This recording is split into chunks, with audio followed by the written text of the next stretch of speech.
Drama serial रहमत की अगली किस्त में हम देखेंगे कि आलम साहब का बड़ा बेटा यानी काशिफ अपने माँ बाप के पास आता है और आकर कहता है कि मुझे आगे नहीं पढ़ना।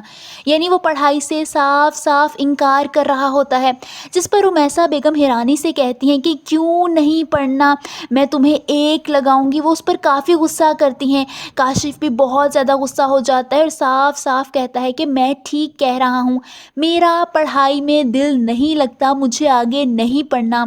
ये बात सुनकर आलम साहब को भी बहुत गुस्सा आता है। रुमैसा बेगम गुस्से से कहती हैं कि अगर पढ़ना नहीं है तो क्या करना है, जिस पर काशिफ फिर से साफ साफ कहता है कि मैं कुछ भी कर लूँगा मगर पढ़ाई नहीं करूँगा, मुझे ये पढ़ाई समझ में नहीं आती। रुमैसा बेगम काफ़ी ज़्यादा परेशान हो जाती हैं क्योंकि उन्होंने काशिफ को लेकर इतने बड़े बड़े बोल बोले होते हैं कि ये डॉक्टर बनेगा, मगर काशिफ उनकी सारी मेहनत पर पानी फेर रहा होता है। वहीं हम देखेंगे कि मिनाल परिशे को कॉल करती है और कहती है कि वो उस पर काफ़ी ज़्यादा गुस्सा होती है और कहती है कि तुमने इतनी आसानी से बारी से कैसे कह दिया कि तुम इंगेज्ड हो, तुमने मेरे भाई के बारे में नहीं सोचा, तुमने उसके एहसासात का कोई एहसास नहीं किया। वो उसे काफ़ी ज़्यादा बातें सुनाने लगती है। वो उसे मज़ीद बातें सुनाते हुए कहती है कि तुमने ये भी नहीं सोचा कि बारी पर क्या गुजरेगी, आखिर को तुमने उसके साथ इतने वक्त काम किया है।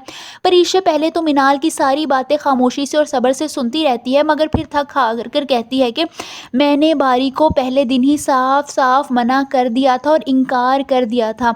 वो मिनाल को ये हकीकत नहीं बताती कि उसने अपनी इंगेजमेंट का झूठ बोला है ताकि वो बारी से दूर हो सके, और ये सब कुछ वो शयान साहब के लिए कर रही है, जबकि मिनाल तो उसे खुदगर्ज समझ रही होती है और मिनाल के साथ साथ बारी भी परिशे को बहुत ज़्यादा खुदगर्ज समझ रहा होता है।